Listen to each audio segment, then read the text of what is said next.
Absolutely, and you were talking about a roller coaster. Well, there's going to be certainly a lot of aggression and fun stuff happening from the side of KT Rolster. Obviously, DAMWON can get that going too, but with the Jace in the side lane with the Ryze as well, they could definitely split things up a little bit as well. The other side, moving over the side of DWG Gaming, some nice priority options for them, potentially in 3 lanes if Callisto and Alistar don't get some good trades going in the first couple of levels. My biggest surprise on the side of DWG is stealing away the Gragas from Canyon. It's not necessarily an early fighter. It's not necessarily a level 2 or level 3 jungler. Yeah. Can Canyon make it work like we know Score does so often? Very cool stuff. Let's jump into game 1 right now.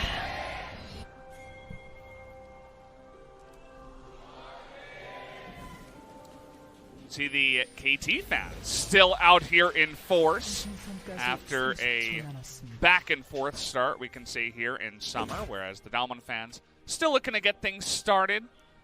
Not the best start here at 0-2, but I feel like the fun part about this matchup is that either team could really win coming in and prove a thing or two to all of us watching. So I'm just waiting to see who that team is going to be. It's one of those things where bringing in Prey, you know, we talked about it so much in spring, the Prey to KT meme and consideration. As the sweeper star from Score, we'll get actually a little ward kill here and might actually be relevant for the level 2 ping. Snowflower's walking up, doesn't know.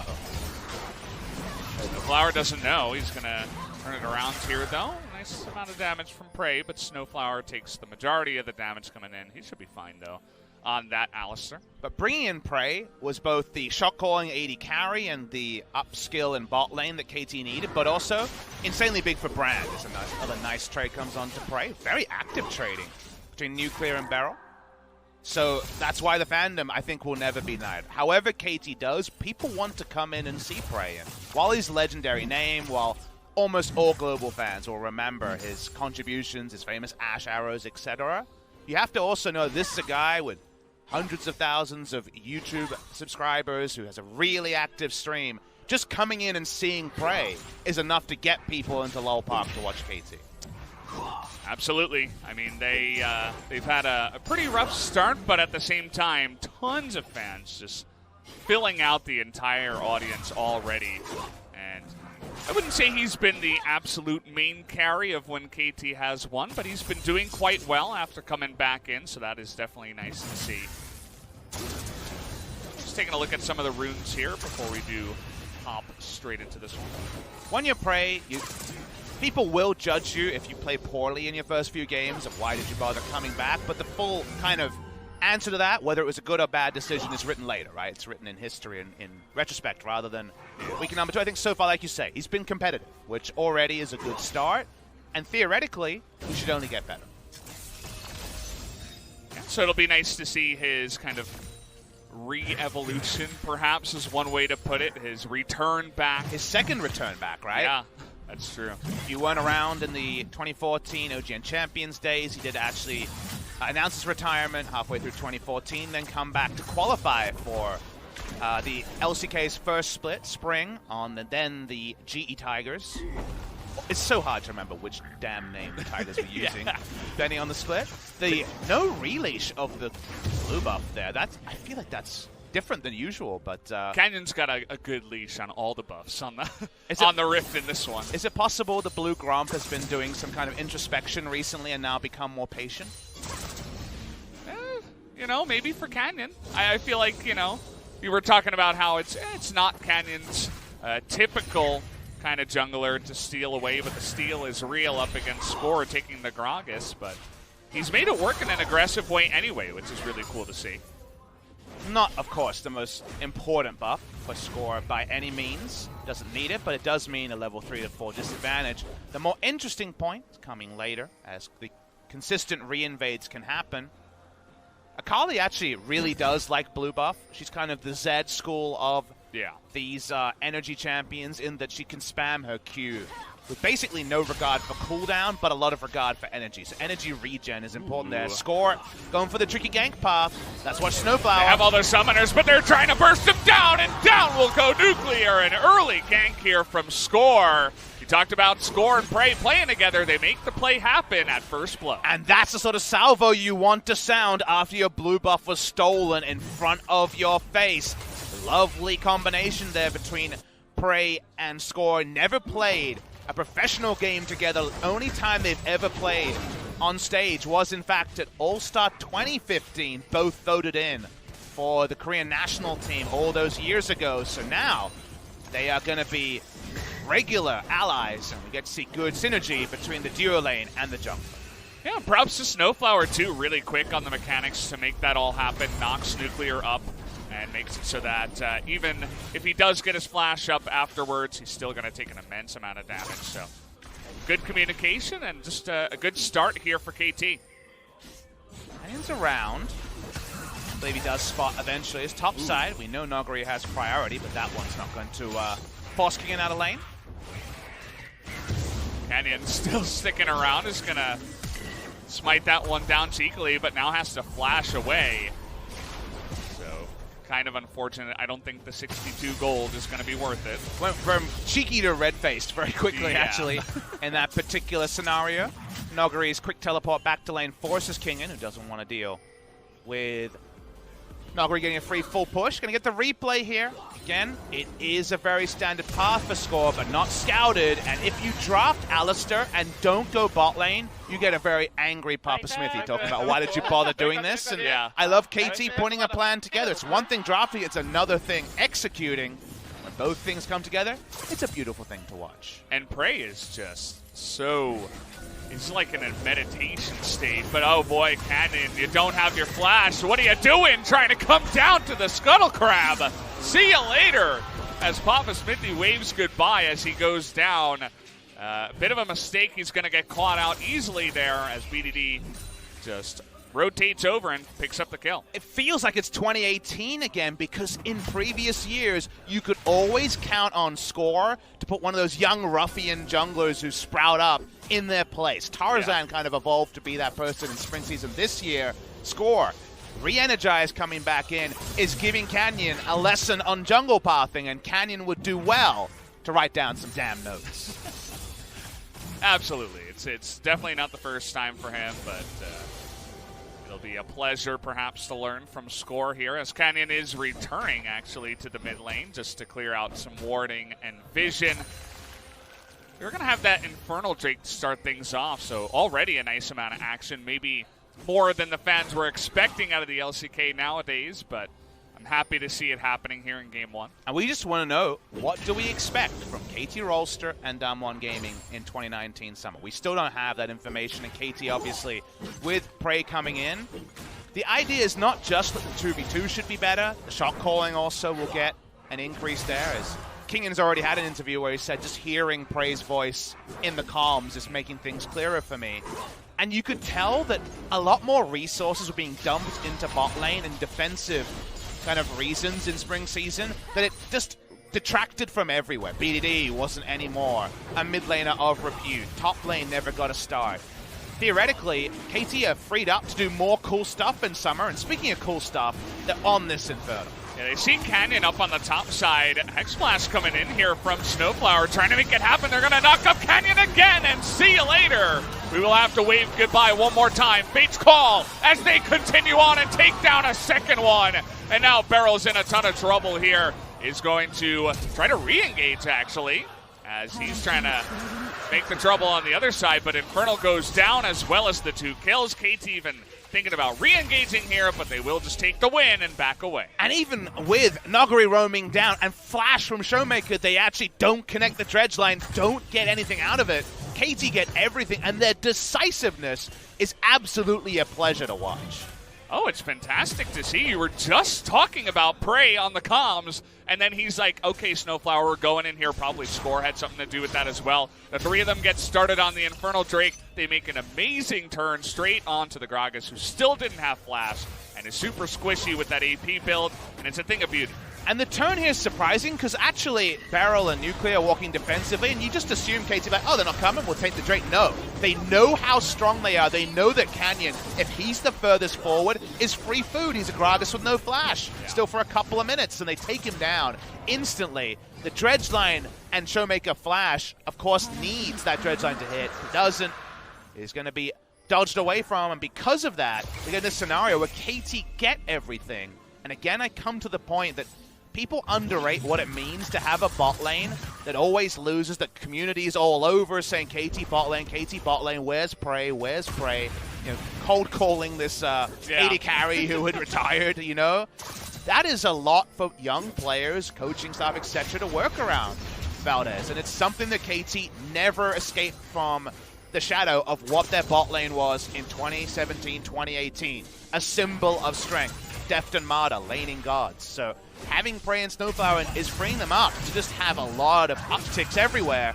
In a 1v1 here, even Kingan's happy to keep brawling with Nagori pretty early in the game. Yeah, you could see what he was doing even as the lane was crashing earlier on. He didn't even try to push. He was like trying to challenge in there. And now Showmaker, without a flash, is trying to do some damage here, but gets assassinated by BDD. And the train keeps rolling here for the side of KT, already up 2,500 gold. Feels like a KT Rolster advertisement. This is like a KT Rolster VOD that you show to fans and say, how could you not support this team? Look at how dynamic and aggressive we are. Yeah. Score finds the flash, perfect engage, they turn on to the Rift Herald. Perfect game pace by KT. And it looks like they're trying to keep that up here as they do go over to the Rift Heralds here at 11 minutes, looking to get even more. Little bit of a help, some leash there from Nuggery, very nice. Comes on over, and that's going to be the Rift Herald down here at 11:10. And decide which lane he wants to go in and try to push that gold lead even higher.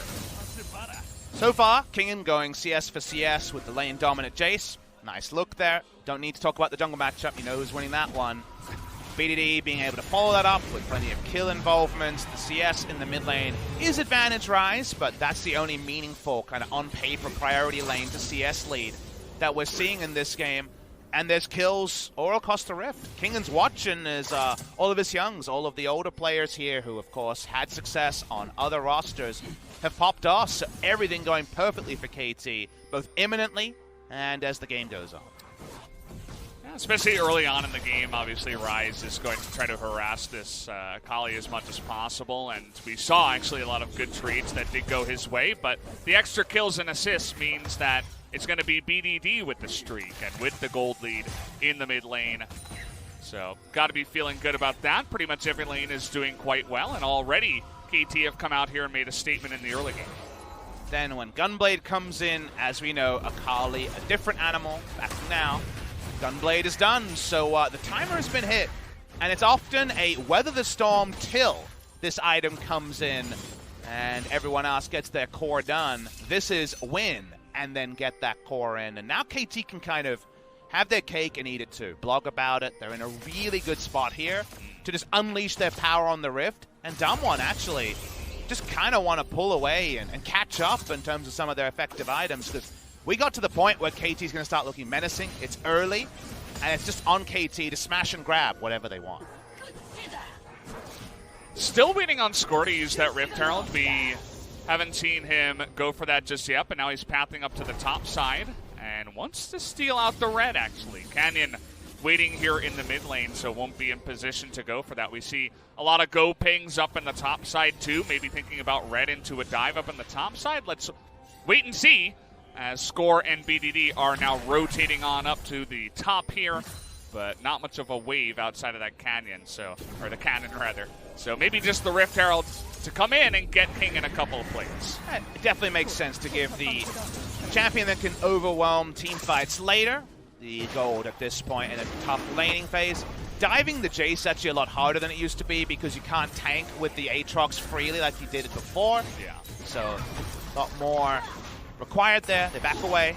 Prey and Snowflower playing weak side for now. I imagine Prey has the gold for his Way of the Ruined King, but just hasn't been able to back for a while. Seeing the bot lane Drake being taken means that KT look for a dive, and at minimum, it should be able to zone away Nuggery.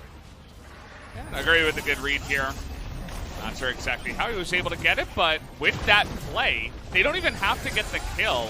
They just come in and get a nice amount of extra damage, the extra charge with the Rift Herald, and now that top tier 2, which is kind of a luxury, but it gets a little bit lower, and you have an opportunity to continue that push a little bit easier the next time around. You can see the plates for the side of KT, all 5 in the top lane, but some plates going the way of DAMWON actually in mid and bot. Kozov scores great jungle pathing. We have a game that is very different to how a lot of games flow in kind of 2019 standard meta, because what we almost always see, Valdez, and we'll see it multiple times today, is a strong side of the map for one team, and then on the other side of the map, that's where the enemy team gets their advantages. We can't split the map like that in this game. Yes, DWG Gaming stopped a perfect game by taking an Ocean Drake, but it got more objectives topside for KT Rolster overall, and when you pop off like they have, and in the kind of weak lane, which was the top lane, you're going CS for CS, KT get to have their cake and eat it too, and because of that, we're now in this scenario where DWG have nothing to show for their first 15 minutes apart from, well, the game isn't over. Yeah. And that's kind of a concern, because now, if they botch an execution from here, the chances of just an unassailable lead for KT rather than a significant one are becoming higher. It certainly does feel that way. I'm just looking forward to KT that have drafted this super go comp with all 5 of them, basically, including the AD carry, from ahead, trying to force these team fights and just how one-sided it can be. It was the first time we've seen Alistar come in, but I'm excited to actually see Alistar and Aatrox go in together and all the knockups and synergy that you can have there. It's going to be a thing of beauty if they can actually set up that 5v5. It's hard to draft Alistar in the current meta. There's few matchups that work for him. If you try to take it early, you get a Lux or Yuumi and your life sucks. Even in the Tahm Kench can be an answer. There's so many different answers that it required a draft like this where bot lane was taken second round after a lot of picks already locked in, and there were support bans from both sides to really allow Alistar to kind of poke his head back out. But it's always kind of a welcome sight because he's a flashy champion. Yeah.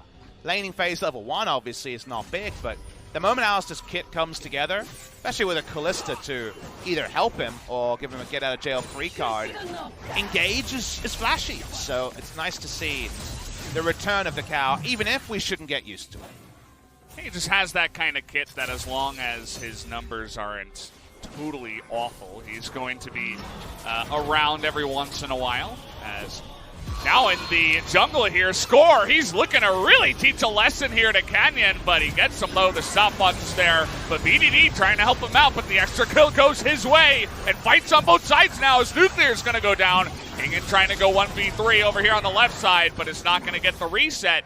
2 for 2 so far as Showmaker leads the charge, but here's Snowflower putting on a show even, as it doesn't look like it's actually going to go KT's way. DWG able to take down one and the cow on the backside to get an extra 2 on top of it all. All right, there's KT crashing down to earth a little bit, over pursuing and not going as a team, not backing up.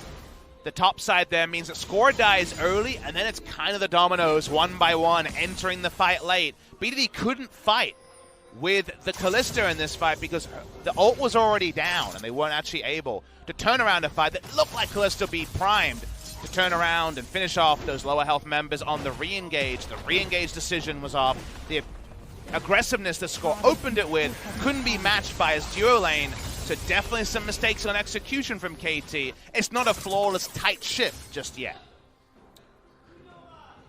Definitely felt like they were really looking to press that go button again. A Score gets, the good start here on Canyon at least. But the moment that we're using BD's first charge of ult to get over the walls, try to finish off kills, and Prey and Snowflower aren't responding, things are very disconnected. And if you notice, Snowflower, Prey, BDD going over walls to try to kill the Sivir, while Kingen just ints in the backline. Goes in like his old Aatrox and not playing to the new kid at all. That's a disconnect between members after the disconnect between the duo invading on the top side. And enough of those disconnects, and DWG Gaming will just kill you where you stand.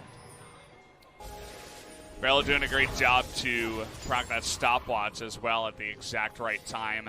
But the mistake had already been made here. As now this gives DWG a chance to come back in the game just with one play. They're only down about 1,500 gold. Still the lead here to KT, but definitely a small crack in the door has been opened.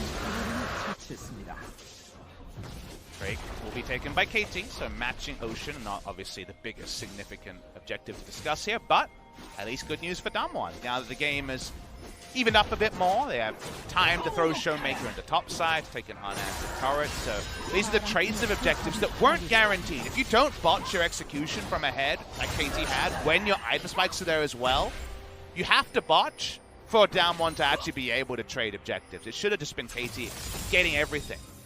Now, they were able to build up that sort of a spot from a strong early game, so now it just means it kind of goes back to kind of 55-45 normalcy. That still does favor KT, but Canyon is kind of the one that's bailed out the most because his poor start might have just been the real reason they were not competitive in this first game against KT.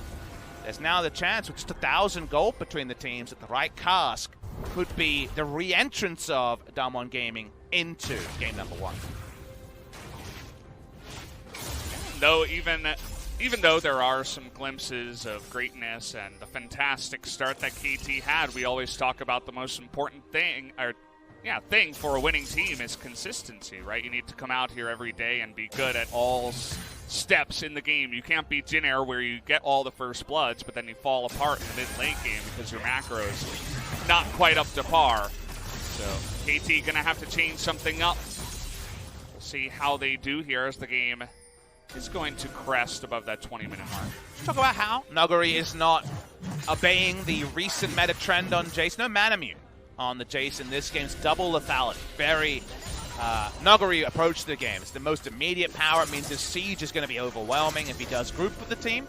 And he's just good at killing. There's not going to be a lot of armor on Kingen outside of the Ninja Tabis in the early game. It's going to take the GA timing, you'd think, for the first Chain Vest to come in. So because of that, Nuguri definitely does plenty of damage if he's present, and pushing in and roaming to be there first is something that Jace should be very adept at doing. Lots of go pings here for DAMWON Gaming. Barrel's been leading the charge in the bot lane, but now as 5 is going to be leading the charge in the mid lane as they're looking to take down a turret, but TP will be forced here by BDD. Snowflower was looking for that engage on the left side, but it's read very well here by DAMWON.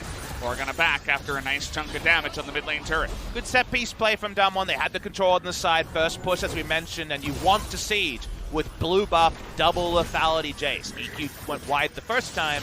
They should now know that Kingen's close. The poke lands on BDD. Here we go. Barrel's going to start it up again. A cask actually creates so much space here, but it's only Snowflower in the middle to take any damage. So DAMWON saying, no, that's not who we wanted. The dredge line is also going to fall short of Kingen. So a nice try at an engage there by DAMWON, but they're not having beef tonight. And we're starting to see where this KT lineup feels a bit less veteran status, where they're trying to trip up, because these team fights, to be clear, once it gets out of kind of skirmishing, where obviously Rek'Sai has a huge advantage, it needs to be Kingen and Snowflower. They are the engaged duo where Snowflower starts and distracts while Kingen tries to get that first kill and everyone piles in. But so far, Kingen and Snowflower have been on opposite wavelengths, so we're seeing defensive Fate's Call, or the ult wasted by Snowflower before Kingen manages to achieve anything. So, speaking of skirmish though. Score trying to make this one happen again. Goes in for the ult as Barrel is trying to save him. And he's actually going to get away. That's a fast Jace to run away, but Barrel is going to have to pay the price to save his life. Nice escape by Nuguri, but still the first kill. Much more of a skirmish than a team fight, so Score able to shoulder the load that he's not able to in those 5v5s. Crazy can push down, they can take an objective. DAMWON take a loss, but only a small L. We're definitely not capitalized this time. It doesn't actually seesaw a Baron to the side of KT Rolster. Yeah, just the bottom turret here, as now they're looking for a little bit more in the mid lane.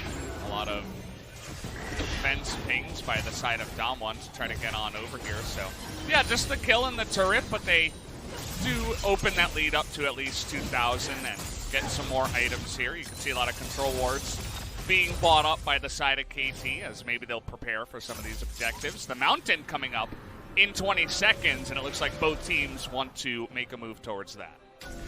Can Nuguri be the inflection point on this game? big CS number, going for a full damage build should always have at least priority, maybe not kill pressure, onto Kingen. He's going to try and, be that side lane raid boss that he is on the team for. But KT, they group up here. Again, pushing in the mid lane against the Sivir is going to be tricky, but the right engage will cut through. DAMWON Gaming, it's the right part that they're still working on for KT. Yeah. Both the teams, struggling to really get that big engage that opens up the door to this game wide open.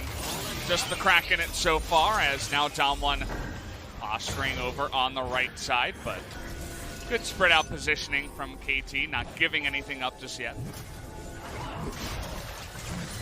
As now they're actually bunching up here in the bush, kind of stuck, but they're looking to turn it around. His barrel's going to be burst down immediately. No real way for the entire team of DAMWON to get in there and actually help him out. Support's actually tete-a-tete, but Snowfire's got an oak button, he's got the ultimate, he's even got the Fate's Call, so Barrel just kind of dies in the front line there. But curious, the side of DAMWON, that's going to be a free Mountain Drake.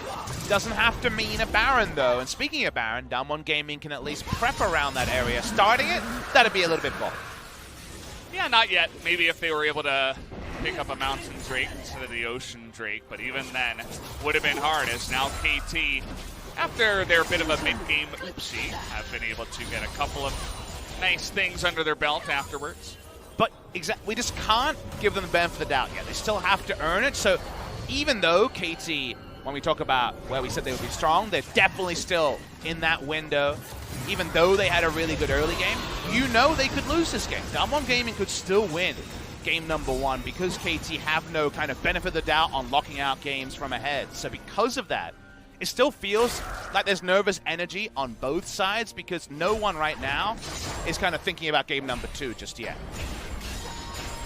Everybody looking like they're still getting comfortable here on the Rift in game number 1. So both of them still looking for that one big play, as now KT's going to group up as a team and try to clear out some of the vision. I like a lot of their team play in this game so far. It looks like it's very coordinated outside of that one team fight, of course, but we'll see if they can continue with some of the good stuff. As here comes Kingen, just trying to 1v1 on top of Nuguri. Draws out the teleport already from the side of Showmaker, who wants to go in with that Realm Warp. Kingen trying to make a move over the wall, but here comes Barrel up from the top side, or Aatrox with a nice dodge here, but you can't dodge that one, as he is going to be burst down by the 3 of them. A lot of resources used because teleport is down, but they get a kill that makes it all work. Mistake by Nuguri actually ends up being the reason that his opponent goes down. Misplayed the all-in from King in the lane trade pretty severely. Didn't go down the solo kill, but you definitely saw a slight difference, and a solo kill could have happened. But it's lapped up at the cost of Showmaker's teleport. So let's wait and see if DWG Gaming can actually continue to play around this, or whether KT can use what will be double TP advantage very shortly.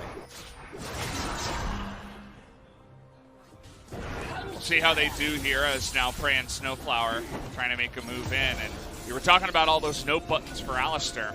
Every single time DWG see him, they're like, well, nah, we'd rather not. We have all this engage in our lineup with the Nautilus and the Gragas, all that stuff, even a Flash Rise, but there's no point in doing that to the Alistar, who so far has been in a good position towards the front. Our Splash just off cooldown. Hex Splash turns into the regular Flash as we mention it. KT want to make this game around a Baron. It's Baron turn. Speaking of turns, there it is. The ult comes in, but where's the damage from KT? As DWG are still all full health bars until Barrel goes down. But you can see that bouncing damage now. Look at all the health bars for KT. They're so low. And here comes DWG trying to turn it around. Looks like they'll just get Kingen on the backside, as everybody else was able to escape.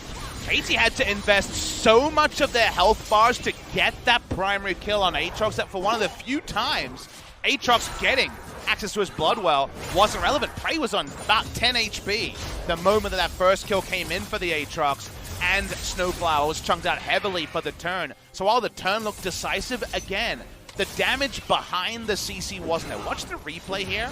As Snowflower, it's a very nice bait, right? He takes damage and then re-engages. But where's the damage on this? Prey's not hitting anyone at the start. BD's not there. And Kingen isn't actually sweeping on 3 members in the backline. He's actually late to this fight as well. So the Rolster engage and CC of the front line was disconnected from the damage dealers.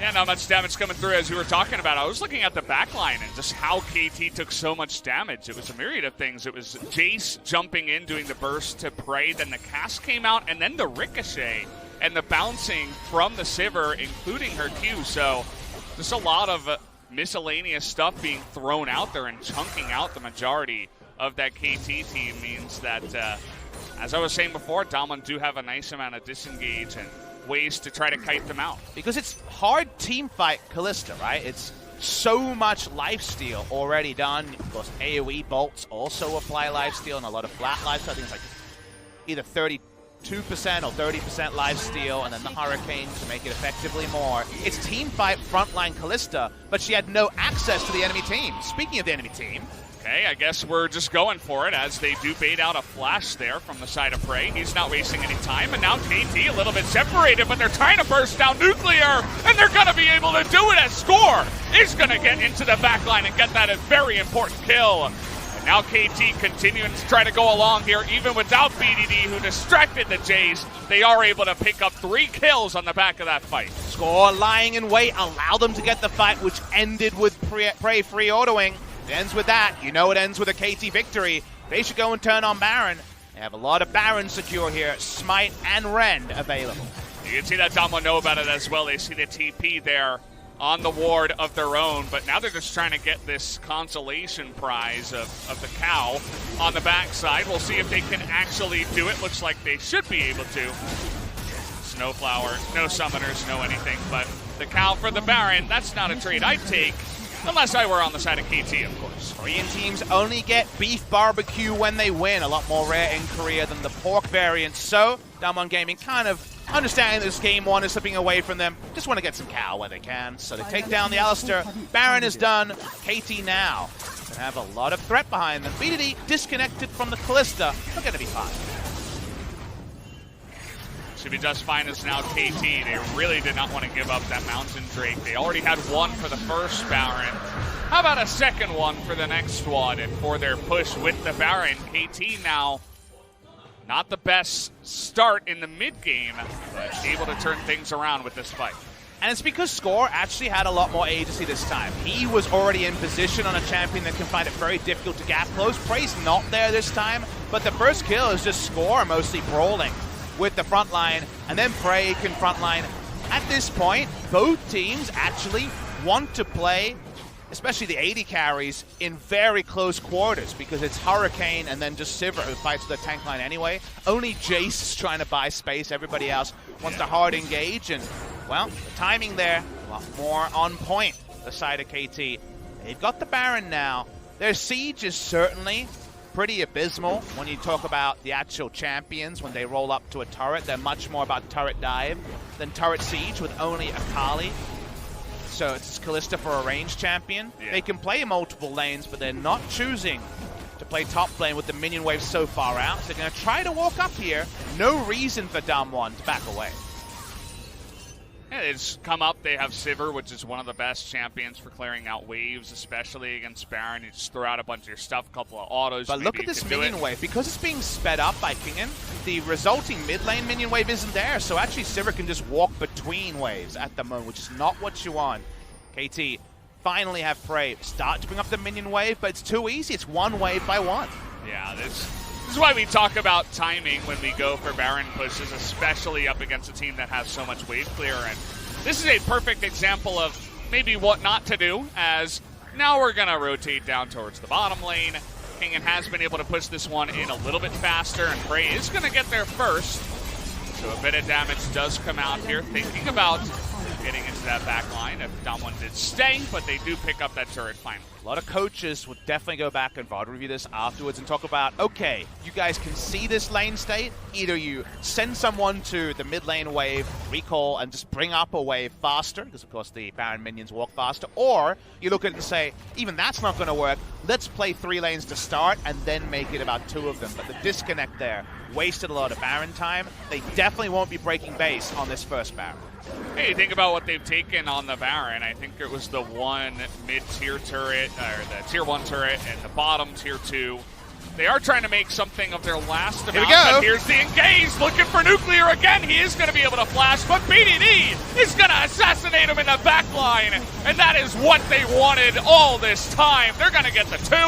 And how about 3 more for the bonus, as Showmaker as well is just barely going to get away with his tail between his legs as KT make the engage happen and should be able to win this game. You've always got the option to brute force with GAs and this much wombo engage. Noguri tries to slide away. He doesn't want to ruin his KDA. I guess we're going on a safari here, just trying to hunt down the Jace, and now they're going to go for the push. They run out of the Baron, but the dead timer's not super long at this moment. We'll see if they just take the inhibitors and back away. Pretty sure KT could have taken at least Nexus turrets, but chasing for kills means it might just have to be double inhibitor. Game timer going to go longer. Post 35-minute victories after an early game like this. Nothing to really hang your hat on for KT. Definitely an interesting moment there where it definitely would have been close if they had just let the Jace go and recall and then be there to try to help push against non-Baron minions when they're trying to push this down one lane to end. Maybe this is just the safer play that you would have wanted to go for all along, but let's take another look at the replay here. Full all-in from the Alistar, who has ult and also Kalista ult potentially disengage. Prey can't get into the fight at the start because he's hit by the depth charge. If you watch Prey's health bar, it's so amusing because he falls so low, but then has so much lifesteal. He's pinging up and down, hundreds of HP. He got that Bloodwell so he could get into the back line. It was always going to be a KT win, but this is where, after this moment, they could have adjusted and gone back to the minion wave. They didn't.